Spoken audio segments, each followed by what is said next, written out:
那些要很慢的呢，那是不是哈？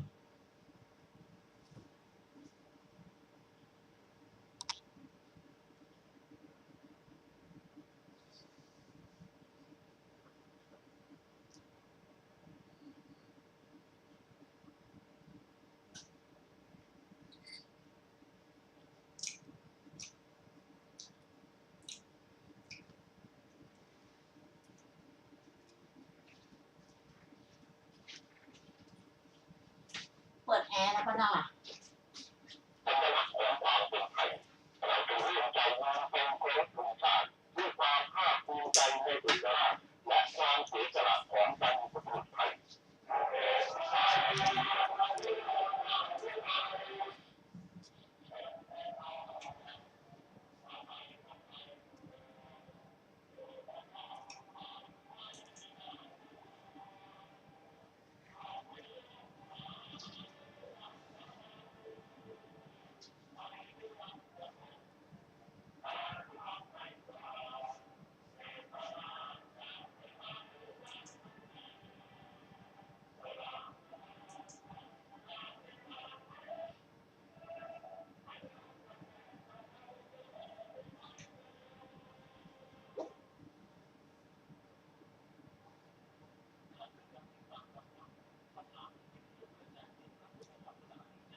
ขนอบน้อมแด่พระผู้มีพระภาคเจ้าพระองค์นั้น ซึ่งเป็นผู้ไกลจากกิเลสตรัสรู้ชอบได้โดยพระองค์เองสวัสดีครับท่านผู้ฟังที่เคารพครับท่านผู้ฟังกำลังรับฟังรายการพัฒนาเดือดลอยฟ้ามีเสนอให้ท่านผู้ฟังทุกวันพุธตั้งแต่เวลา 18 นาฬิกาถึง 19 นาฬิกาดำเนินรายการโดยกระผมมันเอกธนัทเดชะมีอาจารย์สุรภาเดชะเป็นผู้ร่วมรายการวันนี้เราได้นำมัตตปิฎกฉบับอัตถกถาเล่มที่ 20 มาศึกษากันในพระสูตรที่เราจะศึกษากันวันนี้ชื่อว่ากุตุโร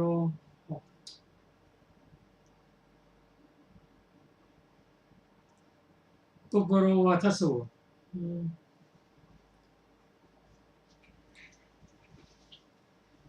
พระสูตรนี้เราจะได้เรียนรู้ถึงการปฏิบัติของคนในสมัยโน้นมีแตกต่างกันไปบางกลุ่มปฏิบัติในสาเหตุที่ถูกตรงกับความประสงค์เช่นบุคคล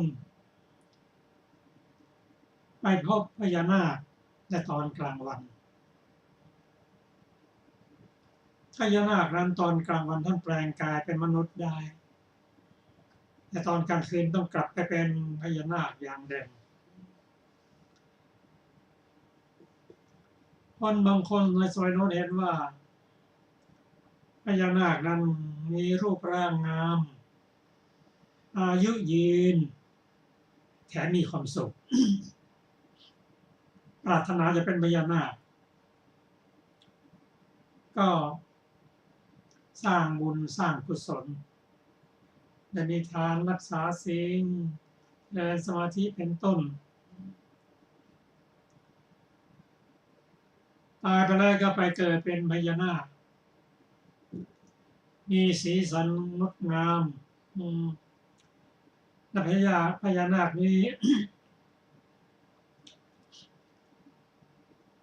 เป็นสัตว์ที่เกื้อกูลต่อพระพุทธเจ้าเป็นอย่างมาก โดยเฉพาะขณะที่พระองค์ก่อนจะบรรลุเป็นพระสัมมาสัมพุทธเจ้าแม้บรรลุแล้วก็ยังปกป้องพระพุทธเจ้าเมื่อมีฝนลมแดดความเป็นพญานาคนั้นเ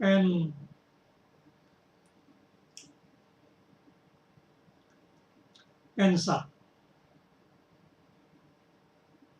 ที่ไม่สามารถจะบวชเป็นภิกษุได้เพราะเป็นเดรัจฉานบางคนปรารถนาจะเป็น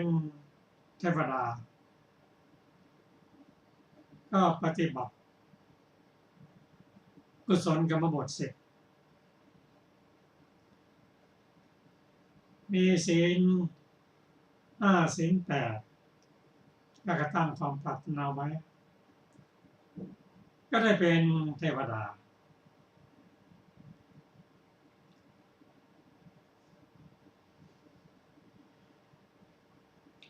แม้เทวดาที่มีความเทวดานั้นเป็นภพที่ได้รับผลของการปฏิบัติบุญกุศลขณะที่เป็นมนุษย์ได้ไปเกิดเป็นเทพแต่เทพนั้นก็มีเสื่อมได้หมดอายุได้มีความทุกข์ก็ต้องมีความปรารถนามาเกิดเป็นมนุษย์และในโลกของเรานั้นจะว่าไปก็เป็นเหมือนศูนย์กลางระหว่างอบาย4มนุษย์อยู่ตรงนั้นเป็นมนุษย์อบาย4เรียกว่าอบายภูมิถัดขึ้นมาเป็นมนุษย์ภูมิสูงจากมนุษย์ก็เป็นเทวภูมิพรหมภูมิ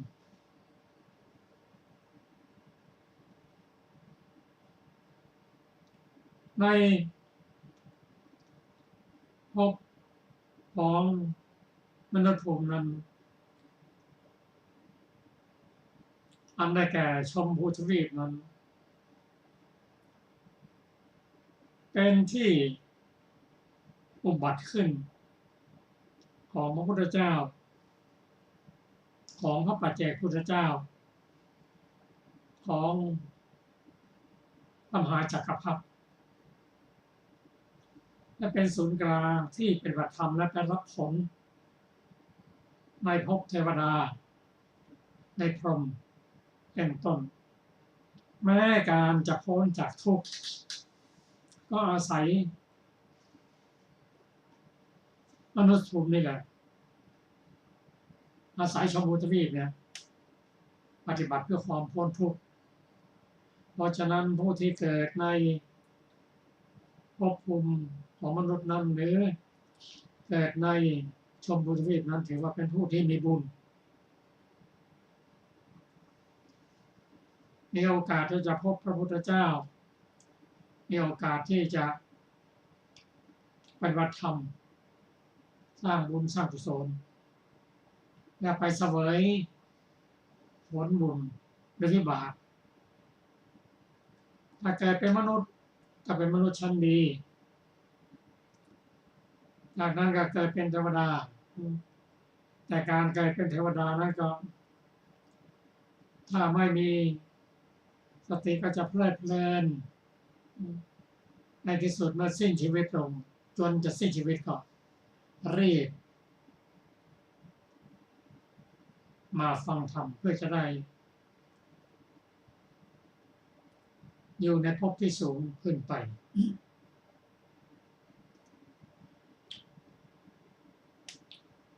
บางกลุ่มบางพวกในสมัยก่อนที่พระพุทธเจ้าจะอุบัติมานั้นมีการปฏิบัติต่างๆกันเป็นลัทธิ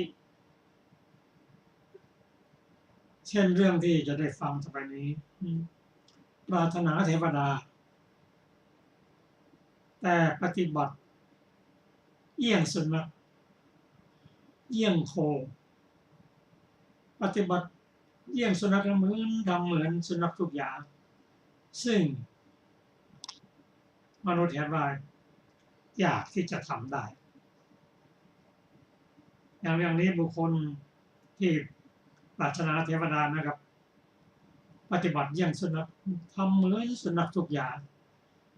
แม้ตอนไปเฝ้าพระพุทธเจ้ายังเอาเท้าคุยดินบางคนก็ปรารถนาเทวดาแต่ปฏิบัติเยี่ยงโคเราปฏิบัตินานมาก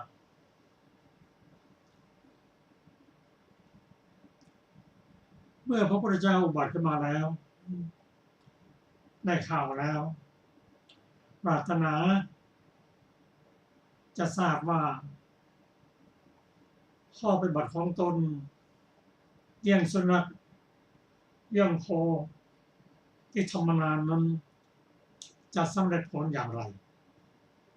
ทูลถามพระพุทธเจ้าครั้งที่หนึ่งพระองค์ไม่พยากรณ์ครั้งที่สองพระองค์ก็ไม่พยากรณ์ครั้งที่สามไม่พยากรณ์จนเห็นว่ามีความประสงค์จะรู้จริงๆพระองค์ก็ไม่ได้ตรัสพยากรณ์ตรงๆแต่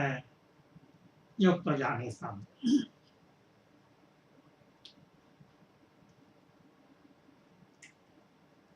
ผู้ที่ปฏิบัติเยี่ยงสุนัขนั้นพระองค์ตรัสว่าก็จะไปเกิดเป็นสุนัขอะไรผู้ปฏิบัติเยี่ยงโคก็ไปเกิดเป็นโคนั่นแหละถามว่าเพราะอะไรทั้งที่ตั้งความปรารถนาว่าจะเป็นเทวดาแต่เหตุที่จะทำให้เป็นเทวดานั้นไม่ได้ทำ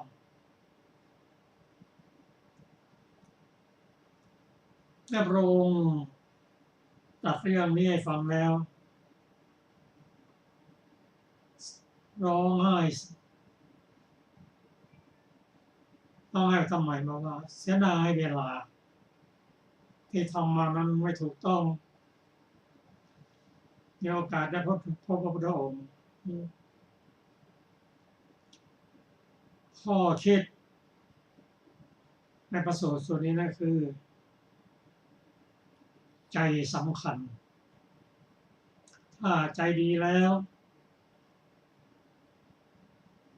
การกระทำก็ดีถ้าเข้าใจแล้วคิดก็ดีทำก็ดีพูดก็ดีแต่พระสงฆ์ท่านได้ฟังทำแล้วเขาก็ยินดีเป็นโอกาสเป็นบุญของเขาที่พระพุทธเจ้าทรงแสดงเรื่องกรรมสี่อย่างให้ฟังมีกรรมดำให้ผลเป็นความทุกข์มีกรรมขาวให้ผลเป็นความสุขมีกรรมไม่ดำมีกรรมดำกรรมขาวให้ผลทางความทุกข์และความสุขกรรมไม่ดำไม่ขาวนั้นคือพ้นจากกรรมคือเข้าสู่นิพพานรายละเอียดในเรื่องในพระสูตรนี้ทำให้เราได้เข้าใจหลายอย่างโดยเฉพาะเรื่องกฎแห่งกรรมเราขอแชร์อาจารย์สุรภาค่ะสวัสดีค่ะท่านผู้ฟังที่เคารพทุกท่านกุโรวาทสูตรว่าด้วยปุณณโกริยบุตรและเสนิยะอาเจระ ข้าพเจ้าได้สดับมาอย่างนี้ สมัยหนึ่งพระผู้มีพระภาคเจ้าเสด็จประทับอยู่ในโลกิยชนบทโลโลกิยชนบททรงทำนิคมของชาวโลกิยะชื่อว่าหาลิทะสวนะให้เป็นโคจรคาม ครั้งนั้นปูณณโกริยบุตรผู้ประพฤติวัดดังโคและเสนิยะอเจระผู้ประพฤติวัดดังสุนัขเข้าไปเฝ้าพระผู้มีพระภาคเจ้าถึงที่ประทับแล้วปุณณโกริยบุตรผู้ประพฤติวัดดังโคถวายบังคมพระผู้มีพระภาคเจ้าแล้วนั่งณที่ควรส่วนข้างหนึ่งฝ่ายเสนิยะอเจระผู้ประพฤติวัดดังสุนัขได้ปราศัยกับพระผู้มีพระภาคเจ้าครั้นผ่านการปราศัยพอให้ระลึกถึงกันไปแล้วก็คุยเคียดุสุนัขแล้วนั่งณที่ควรส่วนข้างหนึ่งปุณณโกริยบุตรผู้ประพฤติวัดดังโคได้ทูลถามพระผู้มีพระภาคเจ้าว่าข้าแต่พระองค์ผู้เจริญเสนิยะอเจระนี้ประพฤติวัดดังสุนัขทำกรรมยากที่ผู้อื่นจะทำได้บริโภคโภชนะที่วางไว้ณพื้นดินเขาสมาทานกุระวัตอย่างนั้นอย่างบริบูรณ์สิ้นกาลนานคติของเขาจะเป็นอย่างไรภพหน้าของเขาจะเป็นอย่างไรพระผู้มีพระภาคเจ้าตรัสห้ามว่าอย่าเลยปุณณะจงงดข้อนี้เสียเถิดอย่าถามเราถึงข้อนี้เลยปุณณโกริยบุตรผู้ประพฤติวัดดังโคได้ทูลถามพระผู้มีพระภาคเจ้าเป็นครั้งที่สองว่าข้าแต่พระองค์ผู้เจริญเสนิยะอเจระประพฤติวัดดังสุนัขทำกรรมยากที่ผู้อื่นจะทำได้บริโภคโภชนะที่วางไว้ณพื้นดินเขาสมาทานกุระวัตนั้นอย่างบริบูรณ์สิ้นกาลนานคติของเขาจะเป็นอย่างไรภพหน้าของเขาจะเป็นอย่างไรพระผู้มีพระภาคเจ้าตรัสห้ามว่าอย่าเลยปุณณะจงงดข้อนี้เสียเถิดอย่าถามเราถึงข้อนี้เลยปุณณโกริยบุตรผู้ประพฤติวัดดังโคได้ทูลถามพระผู้มีพระภาคเจ้าเป็นครั้งที่สามว่าข้าแต่พระองค์ผู้เจริญเสนิยะอเจระประพฤติวัดดังสุนัขทำกรรมยากที่ผู้อื่นจะทำได้บริโภคภาชนะที่วางไว้ณพื้นดินเขาสมาทานกุระวัตนั้นอย่างบริบูรณ์สิ้นกาลนานคติของเขาจะเป็นอย่างไรภพหน้าของเขาจะเป็นอย่างไรพระผู้มีพระภาคเจ้าตรัสว่าดูก่อนปุณณะเราไม่ได้จากท่านเป็นแน่ซึ่งคำนี้อย่าเลยปุณณะจงงดข้อนั้นเสียเถิดอย่าถามเราถึงข้อนั้นเลยดังนี้แต่เราจักพยากรณ์แก่ท่านดูก่อนปุณณะบุคคลบางคนในโลกนี้บำเพ็ญกุระวัตบำเพ็ญปกติของสุนัขบำเพ็ญกิริยาอาการของสุนัขให้บริบูรณ์ไม่ขาดสายครั้นเมื่อเขาตายไปแล้วเขาย่อมเข้าถึงความเป็นสหายของสุนัขอันหนึ่งถ้าเขามีความเห็นอย่างนี้ว่าเราจักเป็นเทวดาหรือเทพองค์ใดองค์หนึ่งด้วยศีลวัตตบะหรือพรหมจรรย์นี้ความเห็นของเขานั้นเป็นความเห็นผิดดูก่อนปุณณะเรากล่าวคติของผู้เห็นผิดว่ามีสองอย่างคือนรกหรือกำเนิดสัตว์เดรัจฉานอย่างใดอย่างหนึ่งดูก่อนปุณณะกุระวัตเมื่อถึงพร้อมย่อมนำเข้าถึงความเป็นสหายของสุนัขเมื่อวิบัติย่อมนำเข้าถึงนรกด้วยประการชนี้เมื่อพระผู้มีพระภาคเจ้าตรัสอย่างนี้แล้วเสนิยะอาเจระผู้ประพฤติวัดดังสุนัขร้องไห้น้ำตาไหลหัวข้อคติของผู้ประพฤติวัดดังโคลำดับนั้นพระผู้มีพระภาคเจ้าได้ตรัสกับปุณณโกริยบุตรผู้ประพฤติวัดดังโคว่าดูก่อนปุณณะเราไม่ได้คำนี้จากท่านว่าอย่าเลยปุณณะจงงดข้อนั้นเสียเถิดอย่าถามเราถึงข้อนั้นเลยดังนี้ เสนิยะอาเจละทูลว่าข้าแต่พระองค์ผู้เจริญข้าพเจ้าไม่ได้ร้องไห้ถึงการพยากรณ์นั้นที่พระผู้มีพระภาคเจ้าตรัสกับข้าพเจ้าแม้ข้าพเจ้าจะสมาทานกุกุรวัตนี้อย่างบริบูรณ์มาช้านานแล้วข้าแต่พระองค์ผู้เจริญปุณณโกริยบุตรประพฤติวัดดังโคเขาสมาทานโควัดนั้นอย่างบริบูรณ์มาช้านานคติของเขาจะเป็นอย่างไรภพหน้าของเขาจะเป็นอย่างไรพระผู้มีพระภาคเจ้าตรัสว่าอย่าเลยเสนิยะจงงดข้อนั้นเสียเถิดอย่าถามเราถึงข้อนั้นเลยเสนิยะอเจละทูลถามพระผู้มีพระภาคเจ้าเป็นครั้งที่สองเป็นครั้งที่สามว่าข้าแต่พระองค์ผู้เจริญปุณณโกริยบุตรนี้ประพฤติวัดดังโคเขาสมาทานโควัดนั้นอย่างบริบูรณ์มาช้านานคติของเขาจะเป็นอย่างไรภพหน้าของเขาจะเป็นอย่างไรพระผู้มีพระภาคเจ้าตรัสว่าดูก่อนเสนิยะเราไม่ได้จากท่านเป็นแน่ซึ่งคำนี้ว่าอย่าเลยเสนิยะจงงดข้อนั้นเสียเถิดอย่าถามเราถึงข้อนั้นเลยดังนี้แต่เราจักพยากรณ์แก่ท่านดูก่อนเสนิยะบุคคลบางคนในโลกนี้บำเพ็ญโควัดบำเพ็ญปกติของโคบำเพ็ญกิริยาอาการของโคอย่างบริบูรณ์ไม่ขาดสายครั้นแล้วเมื่อตายไปย่อมเข้าถึงความเป็นสหายของโคอันหนึ่งถ้าเขามีความเห็นอย่างนี้ว่าเราจะเป็นเทวดาหรือเทพองค์โคองค์หนึ่งด้วยศีลวัตตบะหรือพรหมจรรย์นี้ความเห็นของเขานั้นเป็นความเห็นผิดดูก่อนเสนิยะเรากล่าวคติของผู้เห็นผิดว่ามีสองอย่างคือนรกหรือกำเนิดสัตว์เดรัจฉานอย่างใดอย่างหนึ่งดูก่อนเสนิยะโควัดเมื่อถึงพร้อมย่อมนำเข้าถึงความเป็นสหายของโค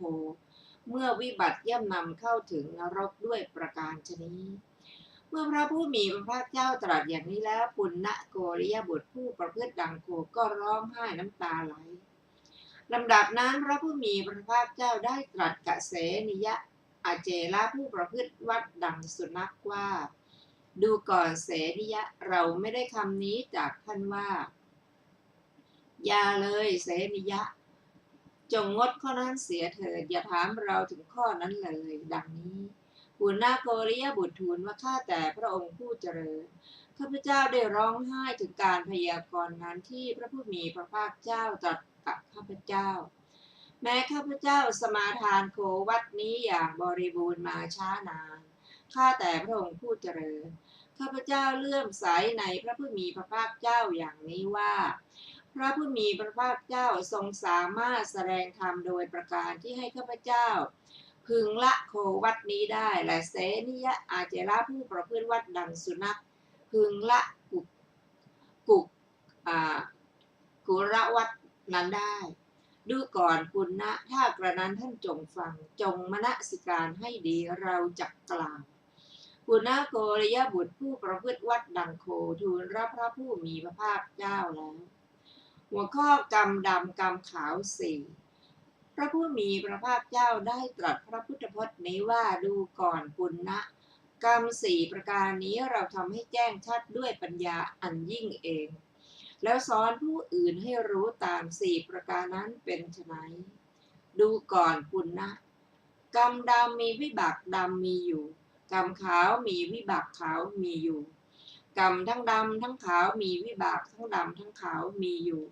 กรรมไม่ดำไม่ขาวมีวิบากไม่ดำไม่ขาวเป็นไปเพื่อความสิ้นกรรมมีอยู่ดูก่อนปุณณะก็กรรมดำมีวิบากดำเป็นไฉนดูก่อนปุณณะบุคคลบางคนในโลกนี้ประมวลกายสังขารอันมีความทุกข์ประมวลวจีสังขารอันมีความทุกข์ประมวลมโนสังขารอันมีความทุกข์ครั้นแล้วเขาย่อมเข้าถึงโลกอันมีความทุกข์ย่อมถูกต้องเขาผู้เข้าถึงโลกอันมีทุกข์เขาอันผัสสะประกอบด้วยทุกข์ถูกต้องย่อมเสวยเวทนาอันประกอบด้วยทุกข์อันเป็นทุกข์โดยส่วนเดียวดุจสัตว์นรกฉะนั้นดูก่อนปุณณะเพราะกรรมที่มีดังนี้แล ความอุบัติของสัตว์จึงมี สัตว์ทำกรรมใดไว้ย่อมเข้าถึงเพราะกรรมนั้นผัสสะย่อมถูกต้องเขาผู้เข้าถึงแล้ว ดูก่อนปุณณะแม้เพราะอย่างนี้เราจึงกล่าวว่าสัตว์มีกรรมเป็นทายาทข้อนี้เรากล่าวว่ากรรมดำมีวิบากดำดูก่อนปุณณะ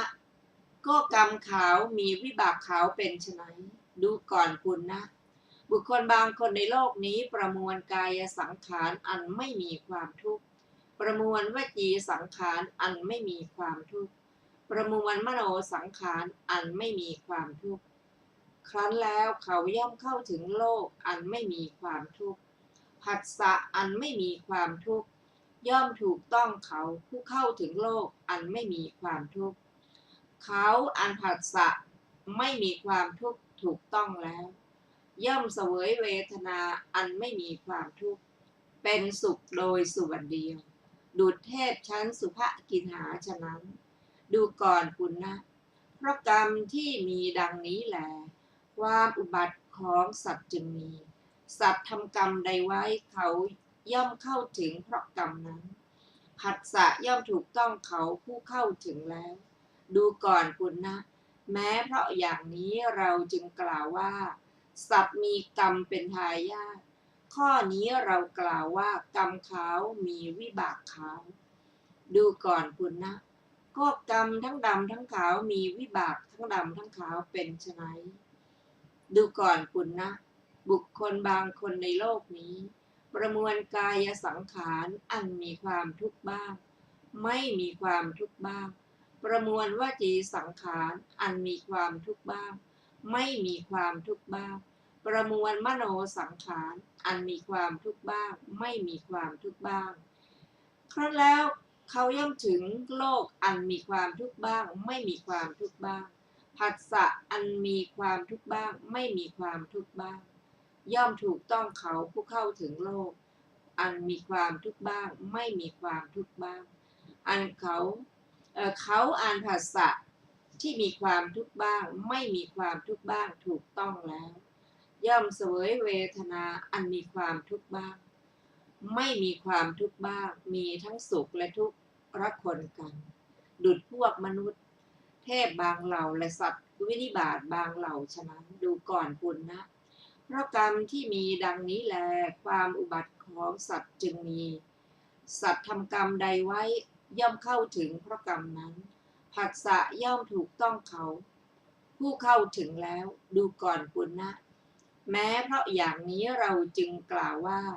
สัตว์มีกรรมเป็นทายาทข้อนี้เรากล่าวว่ากรรมทั้งดำทั้งขาวมีวิบากทั้งดำทั้งขาว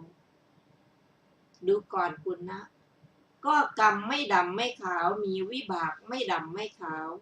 ย่อมเป็นไปเพื่อความสิ้นกรรมนั้นเป็นไฉนดูก่อนปุณณะบรรดากรรม3ประการนั้นเจตนาเพื่อละกรรมดำมีวิบากดำเจตนาเพื่อละกรรมขาวมีวิบากขาวเจตนาเพื่อละกรรมทั้งดำทั้งขาวมีวิบากทั้งดำทั้งขาวนั้นเสียข้อนี้เรากล่าวว่ากรรมไม่ดำไม่ขาวมีวิบากไม่ดำไม่ขาวย่อมเป็นไปเพื่อความสิ้นกรรมดูก่อนปุณณะกรรม4ประการนี้แลเราทำให้แจ้งชัดด้วยปัญญาอันยิ่งเองแล้วสอนผู้อื่นให้รู้ตามหัวข้อปุณณะโลกิยบุตรแสดงตนเป็นอุบาสกเมื่อพระผู้มีพระภาคเจ้าตรัสอย่างนี้แล้วปุณณโกริยบุตรผู้ประพฤติวัดดังโคได้กราบทูลพระข้าแต่พระองค์ผู้เจริญภาสิทธิ์ของพระองค์แจ่มแจ้งนักเปรียบเหมือนบุคคลหงายของที่คว่ำเปิดของที่ปิดบอกทางแก่คนหลงทางหรือตามประทีปในที่มืดด้วยหวังว่าผู้มีจักษุจักเห็นรูปดังนี้ฉันใดพระโคดมผู้เจริญทรงประกาศธรรมโดยอเนกปริยายฉะนั้นเหมือนกันข้าแต่พระองค์ผู้เจริญข้าพระองค์ขอถึงพระผู้มีพระภาคเจ้าพระธรรมและพระภิกษุสงฆ์ว่าเป็นสรณะขอพระผู้มีพระภาคเจ้าจงทรงจำข้าพระองค์ว่าเป็นอุบาสก ผู้ถึงสรณะตลอดชีวิตตั้งแต่วันนี้เป็นต้นไปหัวข้อเสนิยะอาเจระขอบรรพชาอุปสมบทเสนิยะอาเจระผู้ประพฤติวัดดังสุนัขได้กราบทูลว่าข้าแต่พระองค์ผู้เจริญภาสิทธิ์ของพระองค์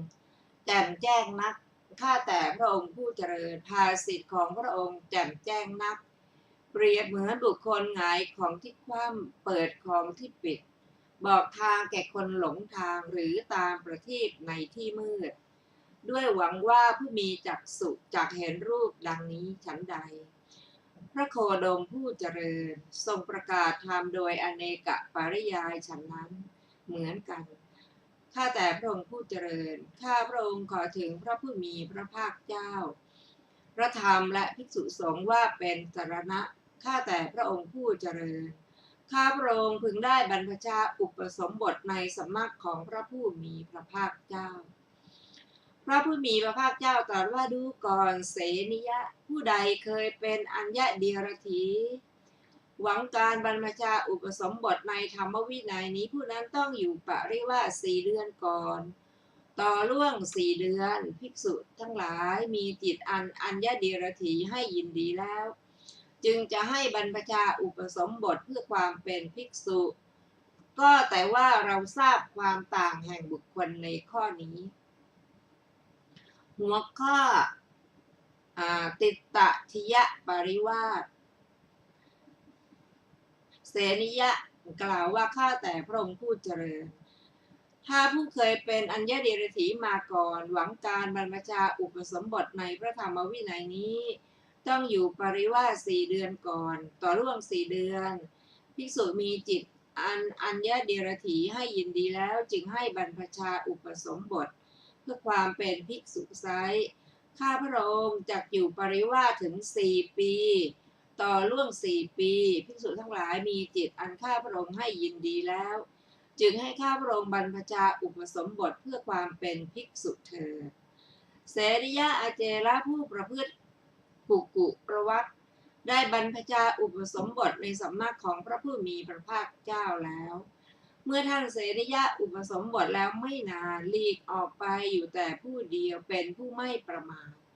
มีความเพียรมีตนส่งไปอยู่ไม่นานนักทำให้แจ้งซึ่งที่สุดพรหมจรรย์ไม่มีธรรมอื่นยิ่งกว่าที่กุลบุตรทั้งหลายผู้มีความต้องการออกจากเรือนบวชเป็นบรรพชิตโดยชอบด้วยปัญญาอันยิ่งเองในปัจจุบันเข้าถึงอยู่รู้ชัดว่าชาติสิ้นแล้วพรหมจรรย์อยู่จบแล้วกิจที่ควรทำเสร็จแล้วกิจอื่นเพื่อความเป็นอย่างนี้มิได้มีท่านพระเสนิยะได้เป็นพระอรหันต์รูปหนึ่งในจำนวนพระอรหันต์ทั้งหลายดังนี้แลจบกุกุโรวาทสูตรที่ 7ซึ่งมีอรรถกถาดังต่อไปนี้ในบรรดาบทเหล่านั้นบทว่าโลกียสุคือชนบทที่มีชื่ออย่างนี้โลลิยะนั้นเป็นชนบทหนึ่งเรียกกันอย่างนี้ก็เพราะเป็นถิ่นที่อยู่ของเหล่าพระราชกุมารฝ่ายโกริยวงศ์ซึ่งดำรงอยู่ณนครโกริยะในชนบทชื่อโกริยะนั้นคำว่าหลิทะวสนังความว่าคนทั้งหลายนุ่งห่มผ้าสีเหลืองเล่นนักขัตฤกษ์ในคราวสร้างนิคมนั้นสิ้นสุดการเล่นนักขัตฤกษ์แล้วพวกเขาก็ยกชื่อนิคมขนานนามว่าหลิทะวสนะอธิบายว่าพระผู้มีพระภาคเจ้าทรงทำหลิทะวสนะนิคมนั้นให้เป็นโคจรคามประทับอยู่ก็ที่อยู่ในหลิทะวสนะนิคมนั้นยังไม่ได้กำหนดกันไว้ก็จริงอยู่ถึงอย่างนั้นก็พึงทราบว่าพระผู้มีพระภาคเจ้าประทับอยู่ณเสนาสนะอันสมควรแก่พระพุทธทั้งหลายคำว่าโควัตติโกความว่าผู้สมาทานโควัตประพฤติอย่างโคคือตั้งเขาทั้งสองเขาบนศีรษะผูกหางเขี้ยวหญ้ากับเหล่าโค คำว่าอาเจโลแปลว่าเปลือยไม่มีผ้าคำว่าเสนิโยเป็นชื่อของเขาคำว่ากุกุระวัตติโกความว่าผู้สมาทานกุกุระวัตการประพฤติอย่างสุนัขทำกิริยาของสุนัขทุกอย่างปุณณะกับเสนิยะทั้งสองนั้นเป็นสหายเล่นฝุ่นด้วยกันมาคำว่ากุกุโรวะและปริกุลทิตวาความว่าขึ้นชื่อว่าสุนัขเมื่อนั่งใกล้ๆนายเอาเท้าทั้งสองข้างตะกุยที่พื้นนั่งเห่าเสียงสุนัขเสนิยะคิดว่าแม้เราจะกระทำดุจกิริยาแห่งสุนัขครั้นกล่าวทักทายปราศัยกับพระผู้มีพระภาคเจ้าแล้วก็เอาเท้าทั้งสองข้างตะกุยพื้นสลัดศีรษะทำเสียงพุกนั่งคูมือและเท้าเหมือนสุนัขคำว่าฉะมายังนิขิตตัวแปลว่าที่เขาวางไว้ที่พื้นดินคำว่าสมัตตังสมาธินังแปลว่าที่ยึดอย่างบริบูรณ์คำว่ากาคติคือผลสำเร็จเป็นอย่างไรคำว่าโกอภิสัมปรายโนหมายถึงภายภาคหน้าคือบังเกิดในที่ไหนคำว่าอลังความว่าพระผู้มีพระภาคเจ้าทรงห้ามถึง3 ครั้งด้วยทรงดำริว่าสิ่งที่ไม่น่ารักจักมีแก่เขาคำว่ากุกุระวตังคือการถือเอาอากับกิริยาของสุนัขคำว่าพาเวติแปลว่าทำให้เจริญคำว่าปริปุนังคือไม่พร่องคำว่าอัปโภกินังคือไม่ว่างเว้นคำว่ากุกุระสีลังคือความประพฤติของสุนัขคำว่ากุกุระจิตตังคือเกิดความคิดอย่างนี้ว่าตั้งแต่วันนี้ไปเราจะกระทำการที่สุนัขทั้งหลายพึงกระทำคำว่ากุกุรากับปังความว่าอาการเดินของเหล่าสุนัขมีอยู่อาการที่เห็นสุนัขเหล่านั้นแล้วแยกเขี้ยวเดินไปอาการนี้ชื่อว่าอาการของสุนัขเขาทำอาการของสุนัขนั้นให้ปรากฏในคำว่าอิมินาหังสีเลนะเป็นต้นความว่าข้าพระองค์จะเป็นเทวดาหรือเทวดาองค์หนึ่งด้วยความประพฤติด้วยการสมาทานวัดด้วยการประพฤติตบะที่ทำได้ยากหรือด้วยพรหมจรรย์คือการเว้นเมถุนนี้คำว่าเทโวคือบรรดาเทวดาทั้งหลายมีเท้าสักกะเท้าสุยามะเป็นต้นเป็นเทวดาองค์ใดองค์หนึ่งคำว่าเทวัญญตโรคือบรรดาเทวดาเหล่านั้นเป็นเทวดาองค์ใดองค์หนึ่งในฐานะที่2ที่3เป็นต้นคำว่ามิจฉาทิฏฐิความว่าความเห็นนั้นของเขาชื่อว่ามิจฉาทิฏฐิเพราะการยึดถือทางที่ไม่ใช่ทางไปสู่เทวโลกว่าเป็นทางไปสู่เทวโลกคำว่าอัญญตรังคติงวัฏามิความว่าก็คติของเขาเป็นอื่นไปจากนรกหรือกำเนิดสัตว์เดรัจฉานไม่มีเพราะฉะนั้นพระผู้มีพระภาคเจ้าจึงตรัสอย่างนี้คำว่าสัมปัชมานังคือกุกุรวัตที่เขาปฏิบัติอยู่ไม่เจือด้วยทิฏฐิคำว่านาหังพันเตเอตังโรธามิยังมังพันเตภควาเอวมาหะความว่าข้าแต่พระองค์ผู้เจริญพระผู้มีพระภาคเจ้าตรัสคำพยากรณ์อันใดกับข้าพเจ้าอย่างนี้ข้าพเจ้าไม่ได้ร้องไห้ไม่ได้คร่ำครวญไม่ได้ทอดถอนถึงคำพยากรณ์นั้นของพระผู้มีพระภาคเจ้าดอกบัณฑิตพึงทราบความข้อนั้นด้วยอำนาจกรรมของตนเองด้วยประการฉะนี้ไม่พึงทราบความด้วยอาการเพียงน้ำตาไหลก็ในข้อนี้มีการประกอบความดังนี้ว่ามะตังวาอัมมาโรทันติโยวาชิวังนะทิสติชีวันตังอัมมะปสันติกัสมามังอัมมะโรทสิ แม่จ๋าคนทั้งหลายเขาร้องไห้ถึงแต่คนที่ตายแล้วหรือคนที่ยังเป็นอยู่แต่ไม่พบกันเมื่อแม่เห็นฉันยังเป็นอยู่เหตุไรแม่จึงร้องไห้ถึงฉันเล่าแม่จ๋าเป็นคำของสานุสามเณรคำว่าอภิจะเมอีทางพันเตความว่านายเสนิยะกราบทูลว่าข้าแต่พระองค์ผู้เจริญ อันหนึ่งเล่ากุกุรวัตนี้ข้าพเจ้าสมาทานมาเป็นเวลายาวนานแม้เมื่อปฏิบัติกุกุรวัตนั้นก็ไม่มีความเจริญเมื่อปฏิบัติผิดก็ไม่มีความเสื่อมจันไรกรรมที่ข้าพเจ้ากระทำมาเป็นเวลาเพียงนี้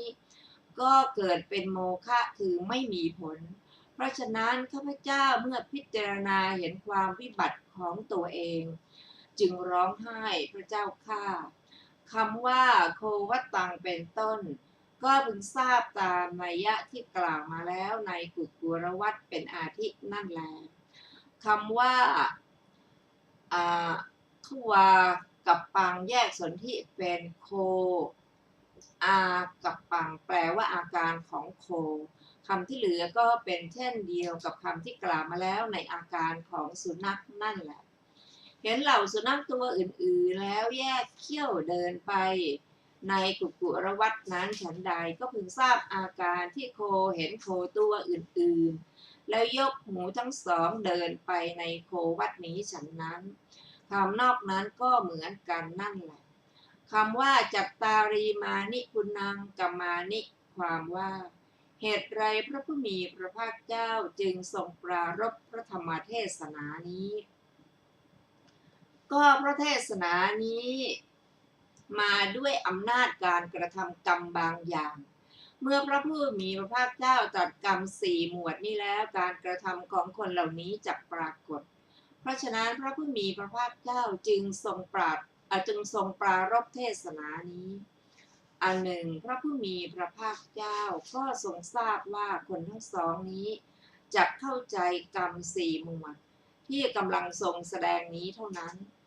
ต่อนนั้นคนหนึ่งจักถึงสรณะคนหนึ่งจักบวชแล้วบรรลุพระอรหันต์ดังนั้นเทศนานี้เท่านั้นเป็นสปายะของพวกเขา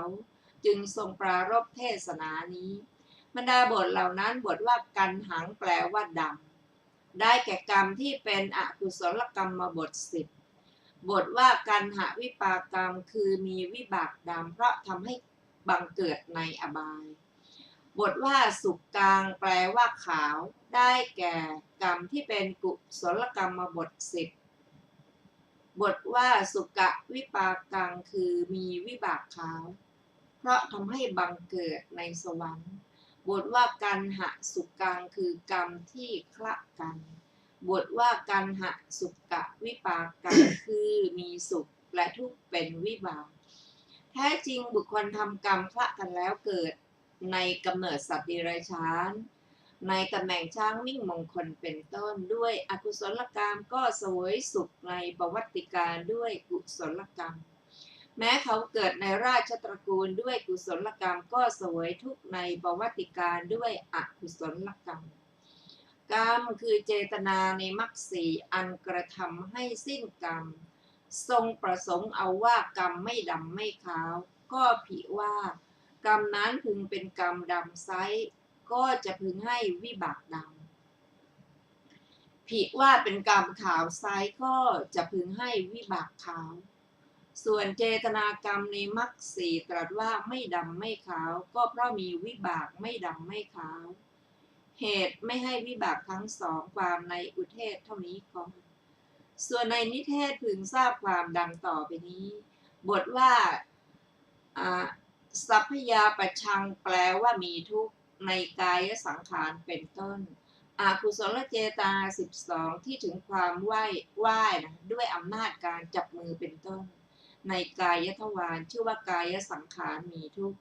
อกุศลเจตนา12นั้นนั่นแหละที่ทำให้การเปล่งคำเป็นไปได้ด้วยอำนาจการเคลื่อนไหวลูกคางในวจีทวารชื่อว่าวจีสังขารอกุศลเจตนาที่ยังไม่ถึงความไหวทั้งสองที่เป็นไปในมโนทวารสำหรับคนที่กำลังคิดอยู่ลับๆชื่อว่ามโนสังขารดังนี้อกุศลเจตนาทั้งนั้นที่ต่างโดยเป็นกายทุจริตเป็นต้นในทวารแม้ทั้งสามพึงทราบว่าสังขารแท้จริงในพระสูตรนี้เจตนาชื่อว่าธุระในอุปาลิวาทสูตรเจตนาชื่อว่ากรรมบทว่าอภิสังคริตวาคือชักมาอธิบายว่า ประมวลมาบทว่าสัพพยาปัฏฐังโลกังคือการ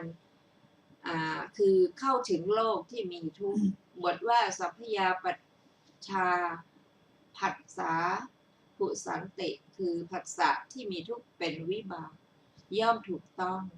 คำว่าเอกันตัทุกขังได้แก่ทุกขาระหว่างมิได้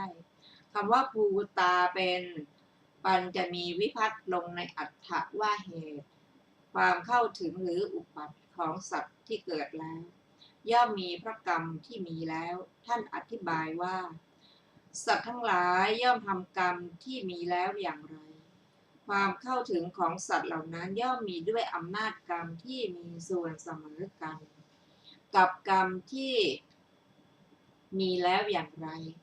ด้วยเหตุนั้นนั่นแหละพระผู้มีพระภาคเจ้าจึงตรัสว่าสัตว์ทำกรรมอันใดไว้ย่อมเข้าถึงเพราะกรรมอันนั้นบรรดาบทเหล่านั้นบทว่าเตนะความว่าสัตว์ทั้งหลายพระองค์ตรัสว่าเหมือนเกิดเพราะกรรมแต่ชื่อว่าการอุบัติย่อมมีเพราะวิบากก็เพราะกรรมเป็นเหตุแห่งวิบากฉะนั้นสัตว์ย่อมเกิดเพราะกรรมอันเป็นมูลเหตุนั้นบทว่าผัสสะปุสันติความว่าสัตว์ทั้งหลายบังเกิดเพราะผลของกรรมอันใดผัสสะย่อมถูกต้องผลของกรรมอันนั้นบทว่ากรรมทายาทาคือทายาทของกรรมเรากล่าวกรรมนั่นแหละว่าเป็นทายาทคือเป็นมรดกของสัตว์เหล่านี้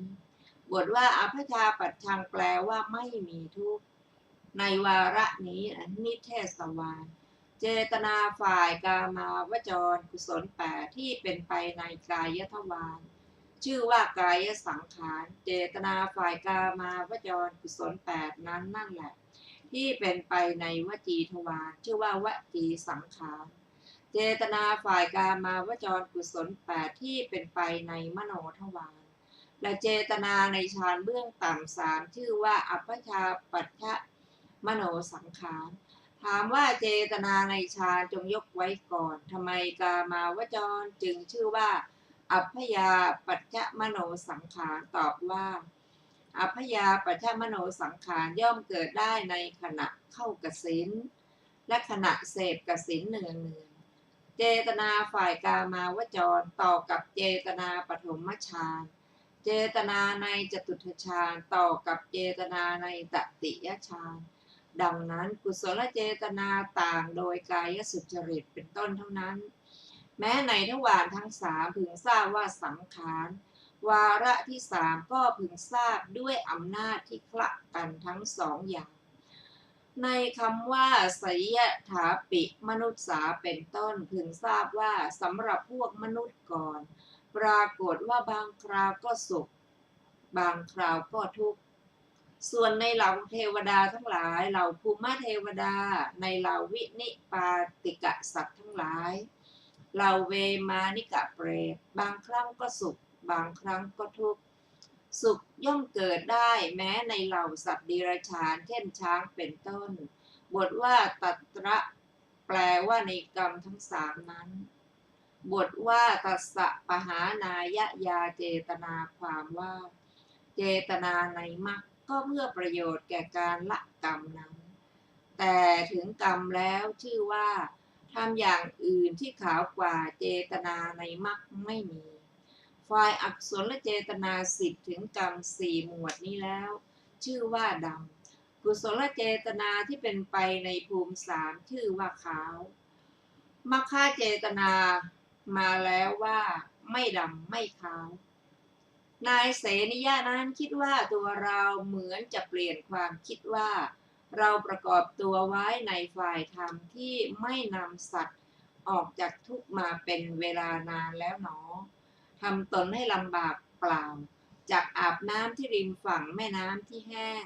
เป็นเหมือนคนปักหลักลงในแกลบไม่ทำประโยชน์อะไรให้สำเร็จเลยเอาเถิดเราจะประกอบตัวไว้ในความเพียรดังนี้แล้วจึงกล่าวคำนี้ว่าลัพพยหังพันเตครั้งนั้นติทยปริวาสการอยู่อบรมสำหรับเดรัจฉีอันใดพระผู้มีพระภาคเจ้า ทรงบัญญัติไว้แล้วในขันธกะวินัยว่าผู้เคยเป็นอัญญาเดียรถีตั้งอยู่ในภูมิของสามเณรแล้วสมาทานอยู่ปริวาส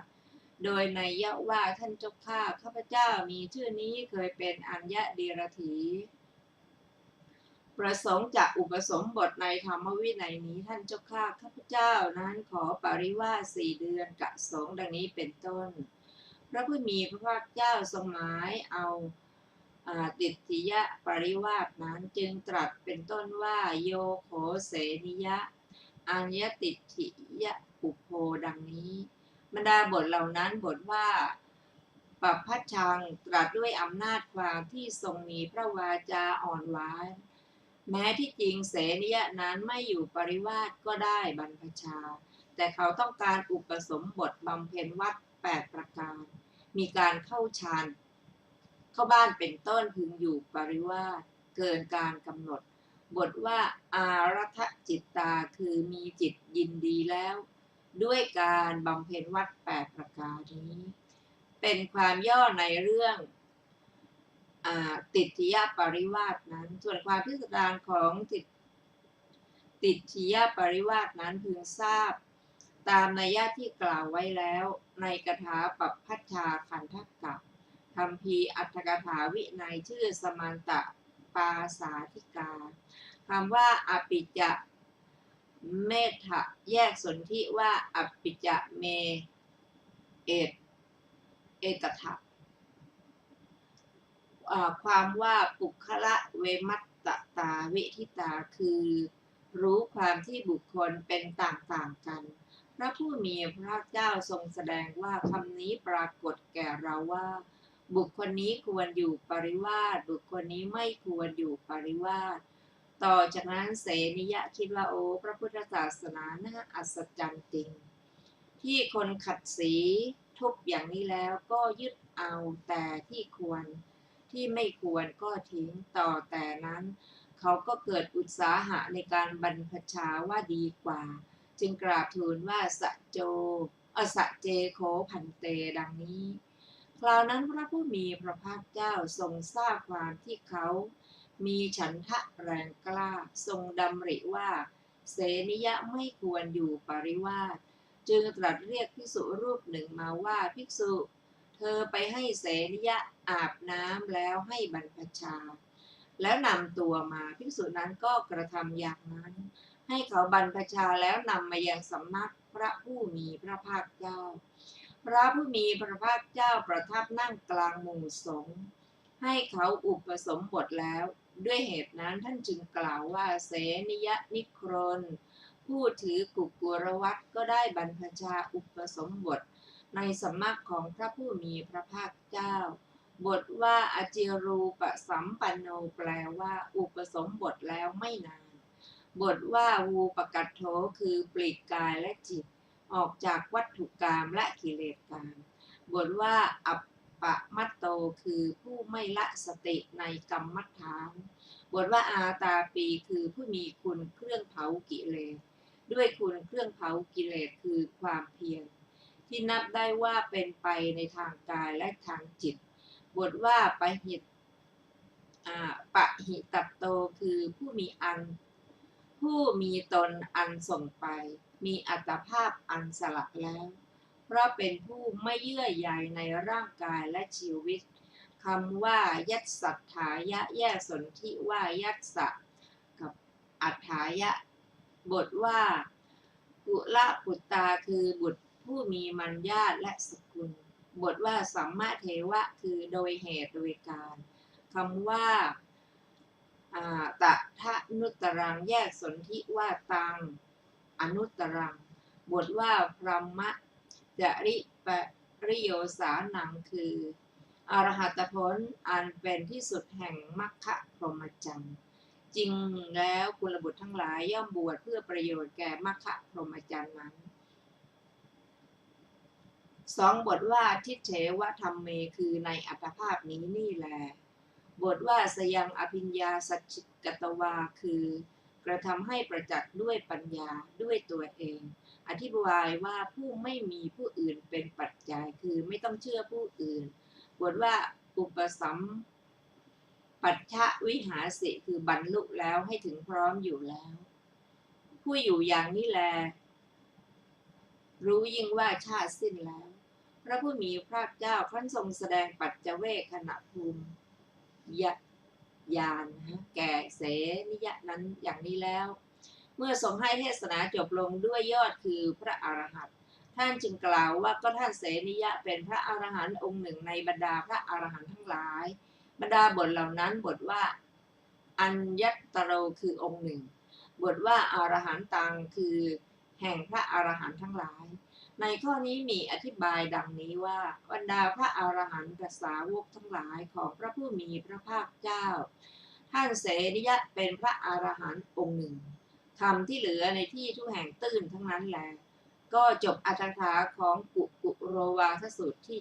7ท่านผู้ฟังที่เคารพข้าวันนี้รายการพระไตรปิฎกลอยฟ้าก็ได้หมดเวลาลงแล้ว